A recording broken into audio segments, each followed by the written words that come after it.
Go for Adithya School of Business Management, Coimbatore. This is Selvalakshmi here, representing the secretary of my department, hosting this meeting. Since due to some emergency, our director, Dr. N. Sundrapandian sir, couldn't join this meeting, but he conveyed his lovable regards and also facilitated this meeting. On behalf of his blessing, we can commence this meeting. So I'm happy that we, the team of 6 members, who is eager to have an exposure of the international meetings from Mr. Raj, who is very much enthusiastic from the beginning. And thanks for my facilitator, Mrs. Madhu Raj, who is always a supporting hand in all my endeavors. So guys, we'll use this opportunity well to get some insights of how international HR would be taking up the entire corporate world. Thank you. Over to Mr. Ajay.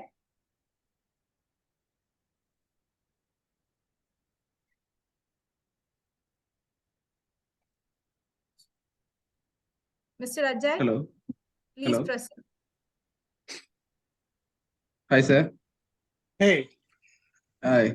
Sir, I have a question. Can you please describe your day in HR life? The day in HR life, it's not the same every day because you get new things coming up every now and then, and new challenges popping up. Particularly, it also matters if you're sitting in operations side of HR or on the strategy side of HR. If you're sitting in the operations side, you would probably get more challenges on a daily basis, right? Because you're dealing with multiple functions within HR, which could be payroll, benefits, right? So when we talk about payroll, then there could be issues every payroll cycle, or there could be new people who are being hired into the company on a regular basis. So those kind of issues would pop up every day. And you don't be a point of contact, but you would have teams reporting it into you who would be doing the job. Then there'd be escalations coming into you when there is issues.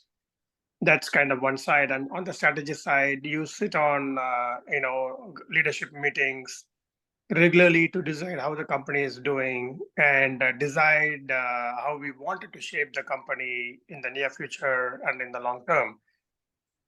The next important aspect is working with your business partners. So when I mean business partners, you would be supporting a business or a function, or you would be supporting multiple, businesses. So you will have to partner with them to understand what is happening in that business unit and function to support them. You have to support them in the way, how do they look at the talent? How do they hire people, retain people? How do you engage them? And also within teams, looking at successions and all those things. So a long answer to your short question, you'll have to have multiple hats in a day as an HR, covering multiple aspects of it. When you join a company, I know that's one of your questions. Probably that's the last question too. On how we wanted to be prepared as a manager in the future. That ties back to this one. You'll have to have multiple hats as an HR on a daily basis, right? So you'll have to partner with your business. You have to be a hands-on person. You have to be an expert. You have to have an advisory kind of a hat. You should be knowing all the laws and compliances. So it's all encompassed in like kind of one nutshell. Okay, sir.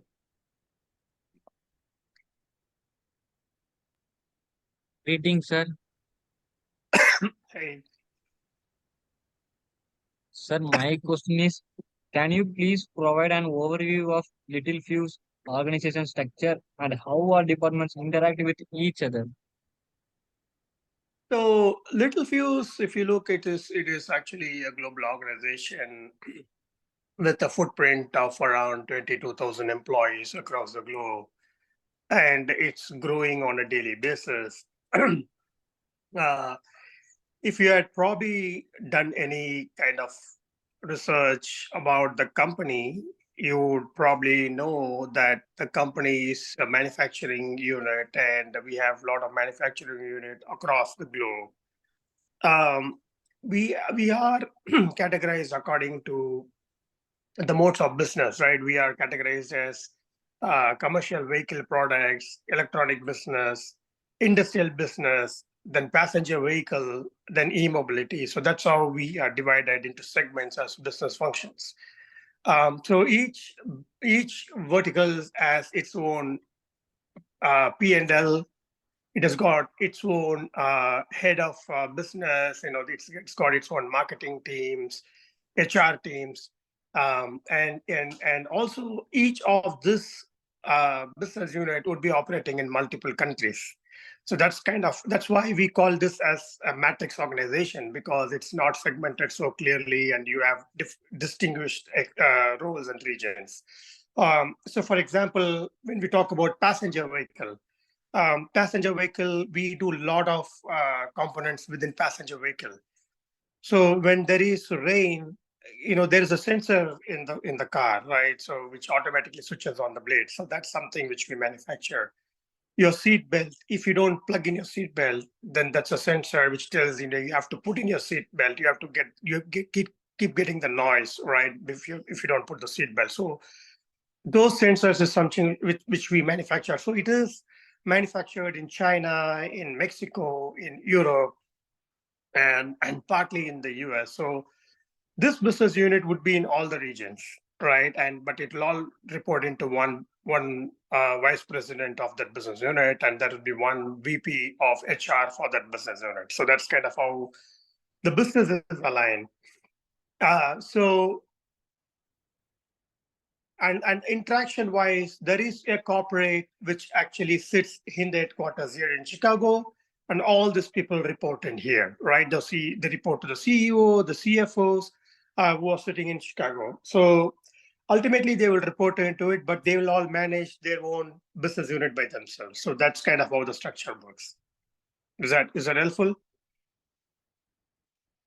Sir, thank you, sir. Hello, sir.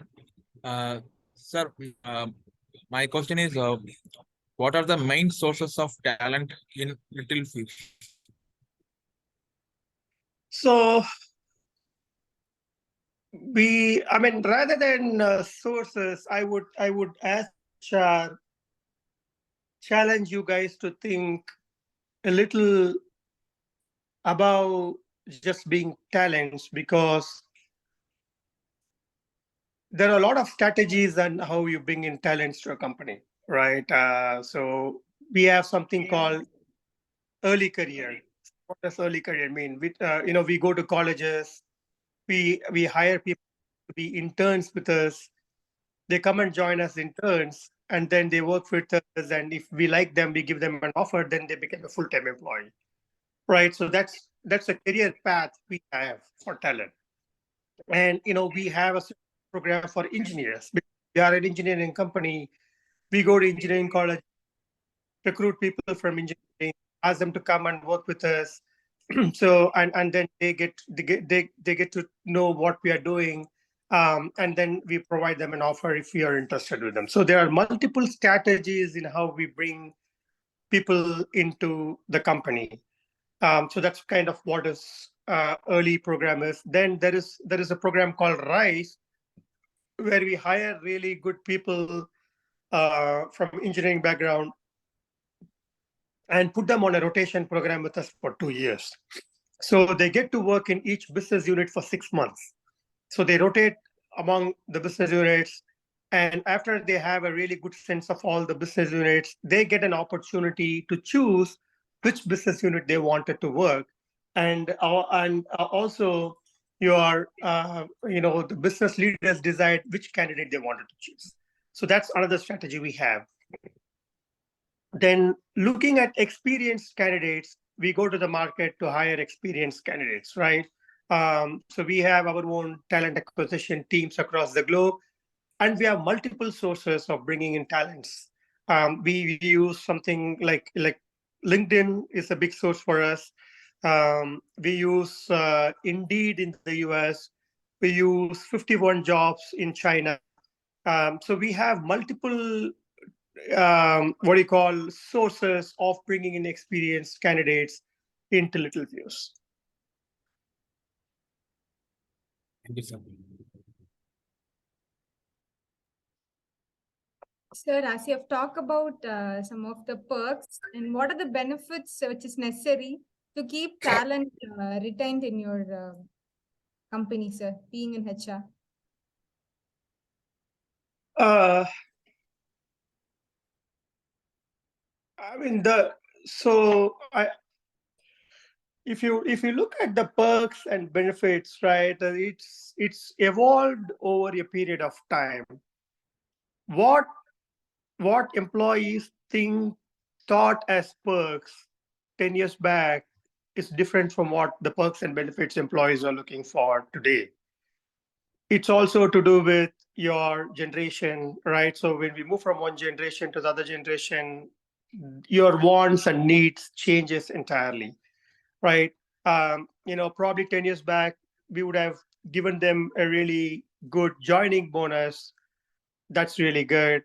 Then we would give them bonuses, annual bonuses. They would be really happy to stay with us. But now it's kind of more from like, what do I get from my development point? How is the company helping the community, right? And what other perks do I have? So do I get parental leaves? Do I get do I have accommodation for my personal interest, right? Because my personal interest is changing. My affiliation towards gender is changing. Is my company embracing gender equality, right? So all those things are something which the younger generation is looking for, in companies, right? Can I take my pet to the company, right? Can I get a pet day off? And my pet is not feeling well. Can I take a day off and stay with my pet, right? So those are the things which I think the new generation is looking for, and the companies are embracing that as we talk. So it's an evolution, and for us, we try to provide as much as we could in Littlefuse. And also please note, perks and benefits is different in different regions. So when you work for a global environment, you would know that the perk which you give in Europe is different from what you would get in the US. It would be different in what you would get in Asia. And within Asia, China would be different, India would be different, right? So it's really understanding what those people in that region want and designing the benefits. So I can't list like the top 10 benefits or something like that, because it is different in different regions, and within regions it's different in the countries too. Yes, Mr. Raj. As we also have a subject we have discussed quite a few days ago, international human resource. So our sir also exactly taught us what are the perks and benefits you have just said, like having a vacation and holiday campaign. So that refreshment will always motivate every employee. So that culture really brings us a change where that is lacking in India. So really that culture would have given us a more exposure from you and from your words also, Raj. Yeah, Thank that's why I said it would. So India would be different. Yes. Asia, China would be different. Then, you go to Singapore. Singapore is different, right?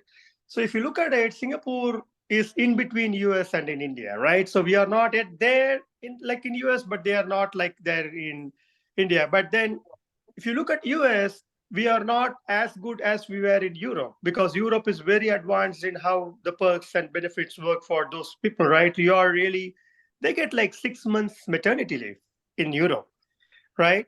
And India, I don't know how, but then in US you get 3 months. So there's different balances of how this work, and there are um, employees who wanted to bring their own laptop. They said, hey, I like my laptop, I wanted to bring my laptop, can you allow my laptop to be connected to your company's network, right? So those are the things which keeps evolving over a period of time. Thank you, So Raj, Raj, for all one such inputs. one personal question, Raj. So where do you really enjoy the most? Like, was it India or Singapore or US? Where do you really enjoy working as Uh, a HR? I, so as an HR, I loved working in an US corporation, is I would say, than the region, because what happens, Madhu, over a period of time is the benefits and perks and everything for a company is decided at the corporate level. So it doesn't matter whether you're sitting in Singapore or you're sitting in different region, they would like to enforce that to all the employees sitting in different parts of the world, right? So they would try to accommodate. So when I worked in Singapore, I was working for a US corporation, and I had all the benefits which was available here too, by and large, right? But I definitely love working in the US most part because of the way they're looking at me.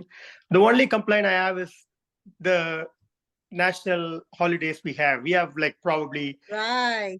We yeah barely have. We have like my company has only 6 national holidays, which that sucks. So yeah right, it's between 6 to 8, right? That's kind of what by and large all companies have. But Singapore, like we used to have like 13 or 14 holidays, right? And India yep, probably like you have 19 or 20, right? right. Yes. And I heard recently in France, they give an entire month off. I think July, they're all off. I said, wow, like summer holidays for kids, they have holiday, which was like, seriously, we have like 6 days of public holidays, paying holidays. Right. So, I mean, yeah, that's why you have really good world travelers from Europe, right? So they guys travel all exactly. across because they have a lot of vacations to use and they can do. So that's one. So the one thing which I forgot about the perks. So we have a system here in Little Fuse for summer, right? So you can work additional. So it's 8 hours a day basically, right? So you can work additional 1 hour every day, Monday, Tuesday, Wednesday, Thursday, and on Friday you can work for half day and take rest of the day off, right? So you basically get 2.5 days of like weekend, right? So that's something which we has as Yeah, a perk in Little Fuse. So that's good. That's nice to know. I wish everybody can execute it here. that's true. But Thank but you, the Raj. point is you never be able to take that 1 hour in a day, right? You tend to work Yeah, 10 hours, right. 11 hours every day actually. I mean, yes, they are getting it somewhere and they're giving it somewhere. So they're trying to compensate, Right. which might work for some, not for everybody. Yeah, That's right. thank you. Sir, I have one question, sir. Yep. Do you prefer to manage the entire hiring function within the organization or get into outsourcing? Uh, so that's a good question. So again, this is a really good challenge which I want you guys as HR to think through this, right? So there is no one good solution for a company. It also depends on what problem we are trying to solve in the company, right? So in companies I worked earlier, what the way we thought about from a leadership standpoint is, particularly for hiring, there are tasks which can be outsourced, and there are tasks which we wanted to keep internal to the organization. Example, I want to source candidates. So, I mean, you guys know what is sourcing. So you have to go to websites or, like Naukri.com, right? You pull in resumes which are suitable, which could be 50, 60 resumes, then go through the resumes and see who's suitable, right? So that's called the sourcing activity. I can outsource that sourcing activity because that can be done by anyone. They can do an initial round of interview, to make a match. And once they know that the person is matched, then I want my recruiters working in the company to talk to them to make sure that they are the right fit, they're culturally good, they are doing the right thing, and do all the interviews and everything, offer letter and everything. We need to keep it internal, right? So as an hiring, if you split that entire function within hiring, we can segment it into different groups, and then we can outsource or insource according to the needs of the company. Thank you, sir. Your valuable words, sir.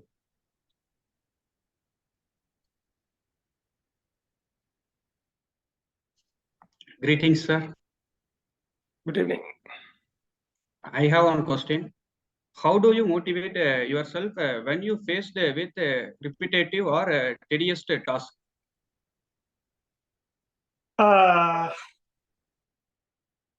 So the way I motivate when I face repetitive or tedious tasks is by challenging myself to see how I can improve that particular process or particular task into being more efficient, right? Because I don't want it to do that. If I am doing that today as a repetitive task, I wanted to think how I can avoid it tomorrow. Is there a way I can improve that process? Is it something which we can automate it? Or is it something, what other solutions can be done to avoid this repetitive task to come? And if it is tedious, I wanted to challenge myself to understand why it is tedious. I mean, is it because I didn't do it on time? Did I procrastinate that particular task for a while? Right? I mean, tedious doesn't happen just overnight. Tedious task happens only when you just keep on pushing it over a period of time, and then suddenly wake up and say, I wanted to do this, right? So I would challenge myself when I get into those situations.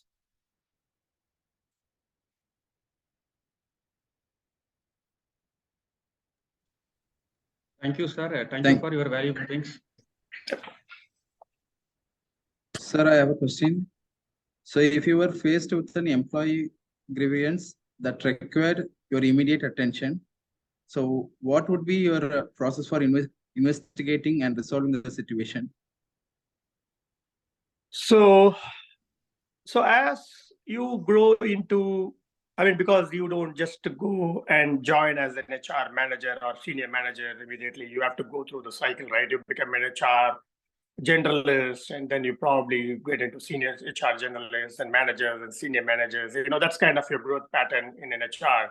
So when you get into that kind of growth pattern, you know that you don't go and handle employee grievances directly, right? So you have a grievance handling mechanism in the organization, and people have to go through that process, right? So that's the process which is in place. So if there is an issue in a particular site, we'll have probably a number where they can call and complain, right? So they would probably call and say, hey, I have an issue. They may send an email saying that I have an issue with my manager, or I have an issue with my employee, right? And then, that has to go through the process, right? It will go to the first person who can do the investigation.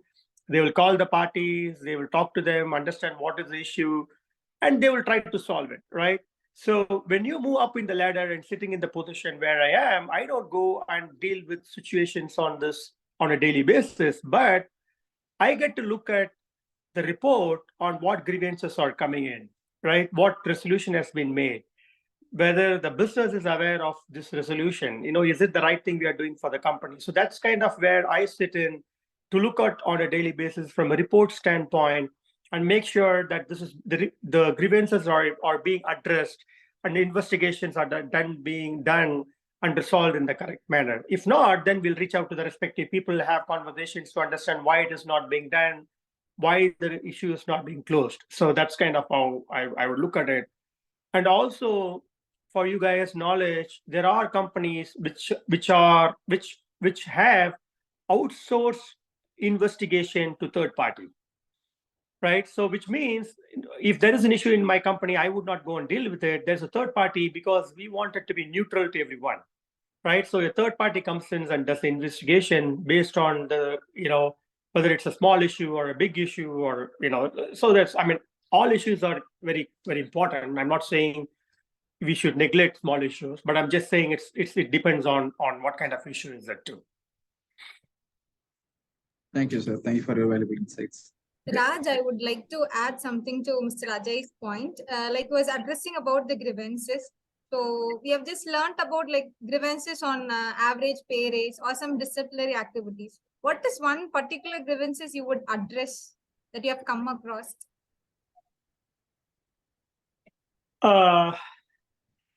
So grievances again. So I mean, this is a very interesting topic too, right? So grievances is different in different regions, right? So people in countries like US and Europe, right? Grievances would come or issues may pop up based on, personal relationship. Or when I say personal relationship, it's a relationship between two employees or a manager and an employee. It could be very, very menial, grievance saying that, oh, I was talking to him, he didn't look at me, he didn't reply to me. I mean, that's the simplest grievance you can get, right? I mean, there was a grievance. This is just as an example in one of the places in my earlier organization, not to scare you guys. So in one of the site, what happened is there was an employee who was not performing really great, and the conversation between the manager and the employee was very hard because it's not easy to tell your employee you're not working good. So they were talking about it, but this employee was not happy about it. They had first conversation, second. So this employee slowly becomes a disgruntled employee, meaning he's agitated that he's not being treated the way he wants to be. So next week, early in the morning, 7 o'clock, the shift opens. The manager is in the room. He comes into the room, has the same conversation. He gets so agitated. He took a gun and shot him down. Right? And the guy died on the spot. This just happened. I mean, nothing. You can't do anything, right? Because this grievance would not be even escalated to anyone because it's just a conversation happening between a manager and an employee. The only thing from an HR standpoint, what we can do is we work with the site managers because every site has their own security. They have their own HR on site. So we have to work with them to make sure that the police is there. We file the case. We have to make sure that all the process and policies are followed. And when that happens, the police would come back to you to ask you what are the other actions you have taken in the past. So we should have recorded evidence of what has happened in an HR standpoint. Okay, this employee has not performed. So where is that evidence? Is there a document to say that this employee has not performed? So if you are aware of performance review, the process of that, you know that there is a technology which helps you to do performance review every 6 months or 1 year. So the manager should have entered details into that, right? And we have to show evidence that this has been a performance issue. A letter has been given to this guy. A notice has been issued.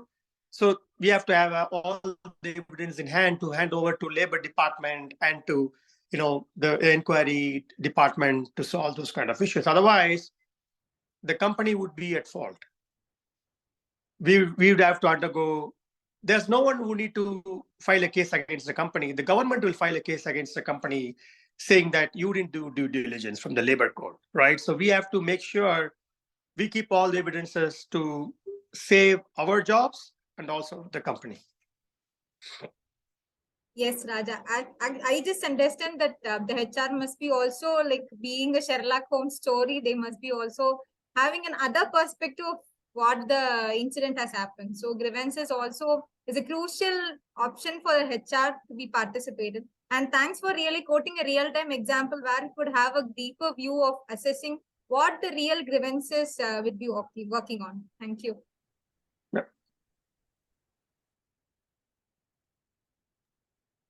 Sir, what are the different training and developments conducted in our company?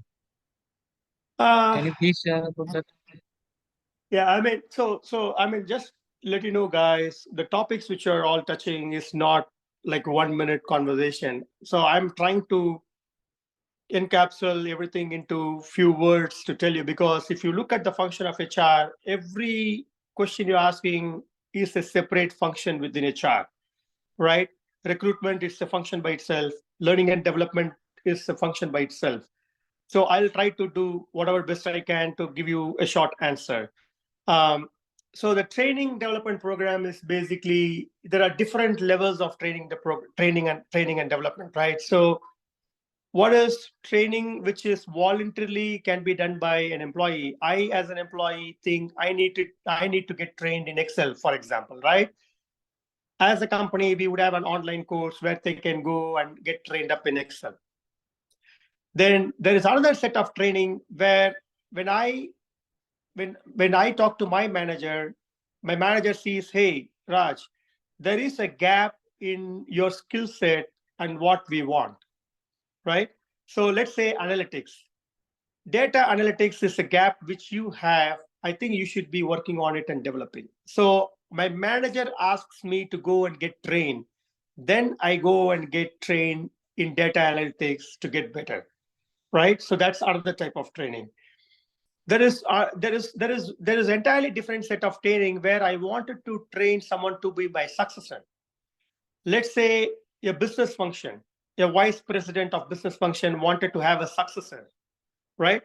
I want my successor to be ready in the next 2 years. So how do I train that person for the next 2 years? So that could be an on-job training. I would send him to an executive coaching, right? So those kind of things which also becomes part of the training eventually. So it's a vast subject between needs of the employees to the needs of the business. So Raj, another out of the blue moon question. Sorry guys, and I'm interrupting. We should have asked this at the beginning of the call. Could you just give a brief introduction of yourself, like, what is your experience in HR? How many years you worked in India, Singapore? What is some fun fact about you? Something that you would like to share with this group. Okay.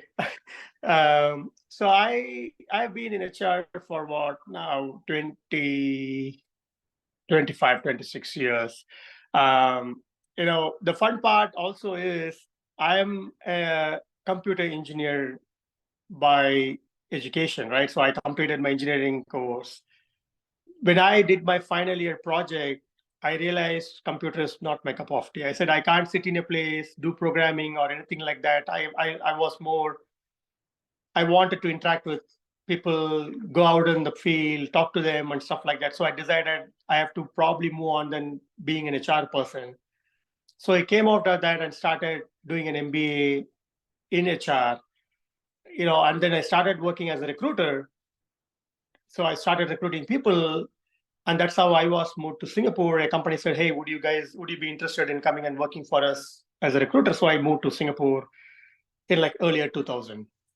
And then I worked in recruiting, then talent management and different functions within HR before I joined a company called Cummins, which is a US manufacturing company. And I joined them as their Northeast and Southeast Asia recruiting leader, where I worked with them. Then I was leading a lot of multiple projects for them globally within recruiting space. I have implemented technology by and large for the company globally, which is like an applicant tracking system. Then there is an RPO model, then there's an MSP model, then there's a lot of internal transfer jobs which I have done. And then when I was completing that, they asked me to come and run their shared service in the US. So I was basically expatriated from Singapore to US. I moved with my family here in 2015 and joined Cummins, as their global shared service leader, where I worked for till like 4 or 5 years, and then moved on from there to work for Deloitte. And then now I'm working for Littlefuse, helping with talent management and continuous improvement kind of function. I know there's one more company. I think this is the 11th question, which I'm seeing. What is the most difficult decision that you have taken in your life? Which is related to this one, because I worked in Cummins for like 11 years. And that was one of my best experience, right? Because they gave me a lot of opportunities. I traveled almost to all the regions where they had offices extensively. I used to be on the flight like at least 2 to 3 months in a year. So I really loved that job. And they moved my entire family to US in 2015, right? I mean, they spent money on my relocation, my flight, they got me green card, everything, right? I mean, I moved my bed, sofa, everything from Singapore. They paid every penny to move here. So I was very, very, it was very close to me. But at some point in time, I thought I'm not learning anything because other companies, there are new technologies coming in, there are new things popping up all the time. It looks like I've been working on the same thing for long. So I made a decision to move out of Cummins, and then I joined Deloitte, where I learned a lot for like 1.5 years about all the new technologies, safe mechanism, agile, and which is not HR at all. That's the fun part. I mean, the work which I did in Deloitte is entirely into IT, which I learned in my college time, but I've been in part and parcel of my life, and I've done some IT work, but not entirely IT. But that entire year I worked in Deloitte for 1.5 years is all entirely in IT. But the good thing is I was not lost. I was able to understand what they think, but I was able to contribute too. So that was a really, really good experience. So currently I'm working with this company, helping talent management, continuous improvements, and transformation projects for this company globally. So Raj, did you work under several departments in HR, or has it always been talent acquisition? No, I worked in talent acquisition, talent management. I worked for shared service models. I worked briefly in compensation. I have touched payroll in a couple of my projects. Then I've worked in HR policies and procedures, compliance. Because all the work which I've done has got compliance components. You talk about GDPR. All the other. Because the GDPR is the only thing which we take everywhere we go, because that's one of the best compliance you have in the globe, right? So we have to make sure it's all GDPR, working on policies, global policies. So I probably touched most of the functions in HR, but I would not claim myself really an expert in all functions because it's a vast ocean. So which is the one that was very challenging for you, and which is one thing that you think you have mastered it? I would not say challenging, but I mean mastering. But I have a really good sense about how the processes kind of work within the HR, because that's, I think, is a unique spot where a lot of people lose sight of, because the processes need to talk to technology. I have seen a lot of cases, people sit in one place, they just design process from an HR standpoint. Technology side, people sit in one side and they design technology. But when we finally go live, we'll say, oh, we gave you this. Then technology would say, hey, oh, I didn't know that this is related to this one. And I have dealt with this issue in all the companies. There is no one person who can really envision and saying, hey, guys, you're not seeing this. If you do this change in the process, this is going to impact the technology. Did you consider that? So that question is not being asked by someone because you don't have a really good expert sitting and asking that question to someone, right? So that's the spot I've been trying to play in the last so many years in all the companies I've been working. Thank you. I know we are over by like 12, 13 minutes. I mean, we can connect again after some time, but if there's any other really important question you guys want to ask, I'm okay to take probably like one more question if that's okay with everyone.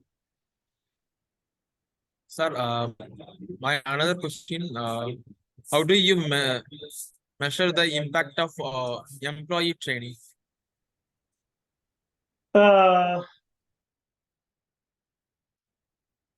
So impact of any training has to be measured over a period of time. You can't do it like now, right? So if I complete my training today, it's going to take time for me to really perform, right? I go through an Excel training today.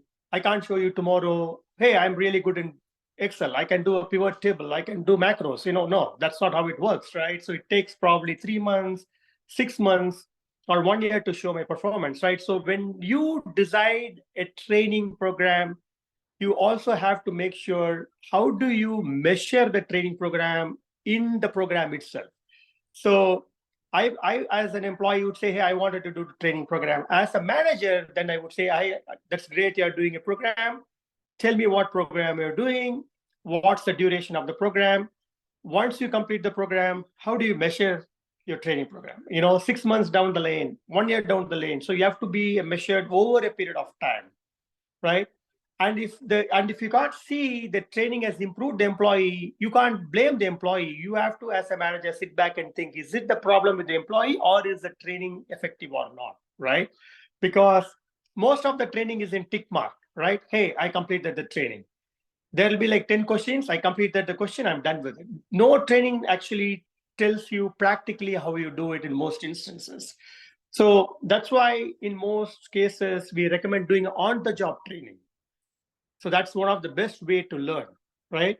So if you look at, let's take the topmost example of a company, a CEO. The CEO would have to find a replacement at least 6 to 7 years before the person retires.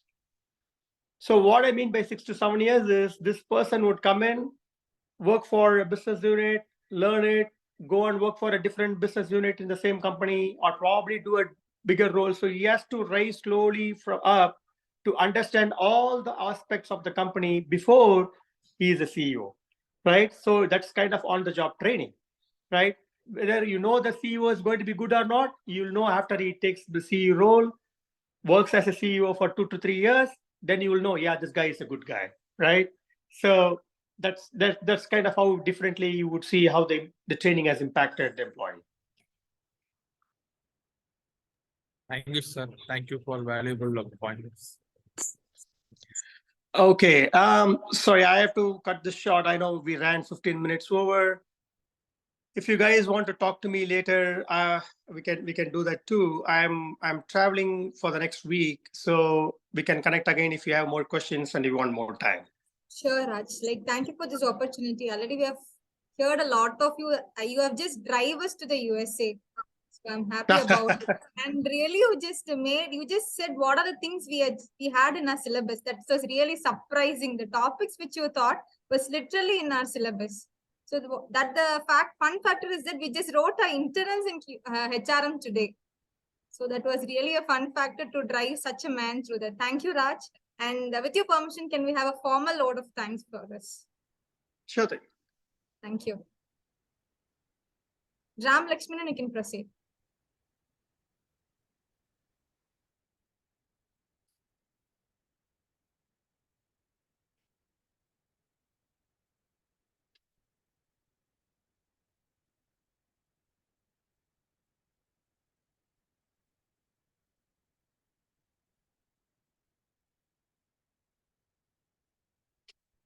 Is anyone talking? I can't hear anything.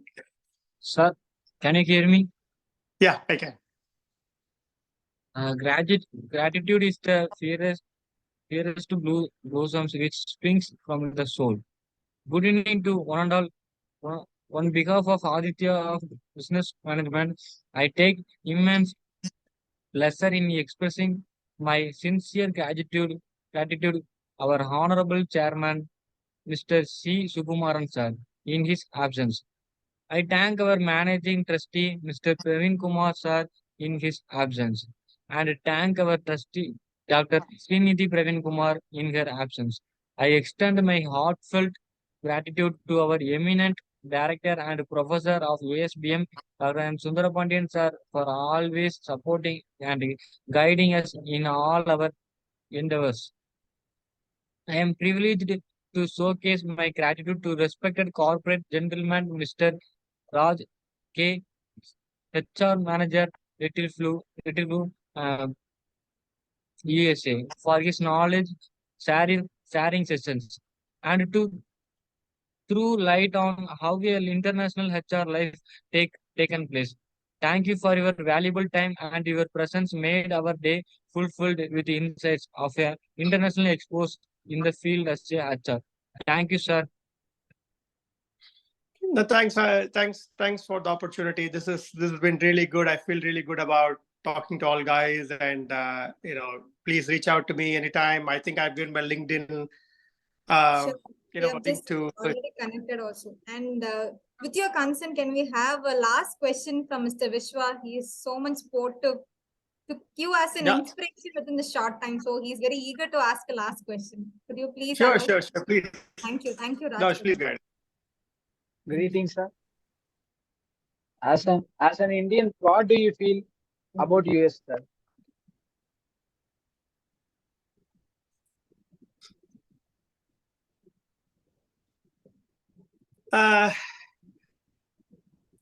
Very, very interesting question. So, to be very candid about that, I still feel I'm an alien in this country, right? There's never going to be a time when I feel this is my home. I don't think, probably my kids would say that this is their home because they've been born and brought up, or probably like not born, they're born in Singapore, but they're brought up in the US now. They're going to school, they're probably going to college in the US. They would call this home, but I don't think me and my wife would call this as home, right? So India is always going to be our home, but whether we would come back there, that's another question we don't know. Because US is like your in-laws house, and India is like your mom's house. No Right. matter you're in your in-laws house, when you go back to your house, you feel like that's my home. That's how Right. we feel. Right. And I would say the same for Singapore too. I would still feel Singapore close to me than the US actually, because I have my most of my professional career is in Singapore, and I've grown basically my professional career and my personal career in Singapore. So that's probably more closer to me than the US. That's the most candid answer I can give you. So as you said, home is where the heart is. So your heart is tending to go to India. I'm happy about that. But we, the people in India, are just climbing the ladder to get a chance to come to US or any foreign countries. That is a hidden truth, Raj. No, but that's nothing wrong in it, right? I mean, it is always good to aspire. The more you travel, the more you go out, you learn more things, you get exposed to a lot of things, right? So that's kind of a good aspiration as youngsters when you're coming out of all these colleges and schools, right? But then you have to see where you wanted to anchor yourself, right? So as I said, you would have to anchor in India. I mean, it's the same for me when I probably completed my college too, right? People were all moving into the US. But if you look at me, there were like 200 students completed engineering with me, and probably 170, 180 of them are in the US, right? And when all were moving to the US, I went to Singapore, where no one went there, right? But I mean, eventually I went out of India, but that's the aspiration you should have as students. So that's nothing wrong. So Raj, I know we are running short in time. You said you have some internship opportunity in India. Not in India, because we don't have a bigger presence yet in India. We are very, very small. We just did a merger, or we did an acquisition in India, which is a very, very small company, which is probably like 40, 50 employees type. So we are not yet grown in India. Actually, yeah. So these students are looking for some internship opportunities. So, I thought, okay, maybe I can check with you. Doesn't hurt to check. So in case if you hear about any internship opportunity in a HR department, even a different company, that would be great for these students. Yeah, definitely. Yeah. Thank you. Thank you, Raj. And, awesome. Thanks, everyone. Thanks Sir, for I have one last question, sir. Bye. Yeah. I also have planned to go abroad for my career development. Can you suggest me a country, sir? Sorry, I lost your last question. Yes, sir. I also have planned to go abroad for my career development. Can you suggest me a country, sir? Can you suggest what, Vishwa? I'm your voice is breaking. Country, sir. Oh, okay. This is not to discourage you, but I think the first thing which we need to do is to become really strong in the place where we are actually educated, right? So particularly for HR. So how do we really understand the HR space within India is more important, because as you grow, you will also know we have a really good foundational, strong HR policies and processes here in India too, right? So if you have to first understand that, get that layer strong into you, get into working in a company as an HR person, understand the India landscape first, right? And the next step is to probably work for a multinational company within India, where you can also understand how that company is functioning in other regions, so that you get exposed to, like for example, a US corporation, you get exposed to the US kind of laws and compliance.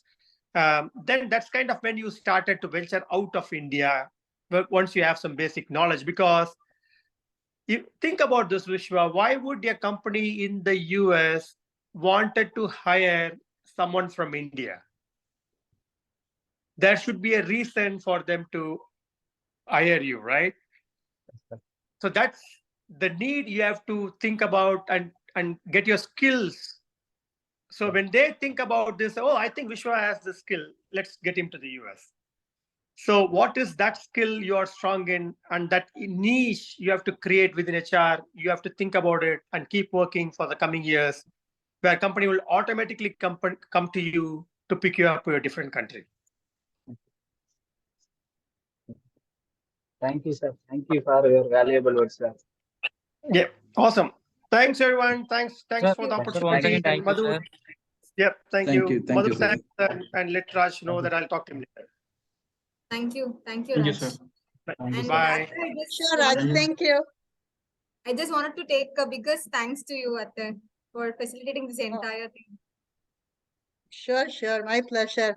It was supposed to be Raj, my husband, but he had a conflict, so I ended up. So I hope I didn't mess up your timing. I know I put in some extra questions and bothered Raj, but I just want this to be a little bit more fun than what you guys are doing. So Anytime. That's very helpful. Yeah.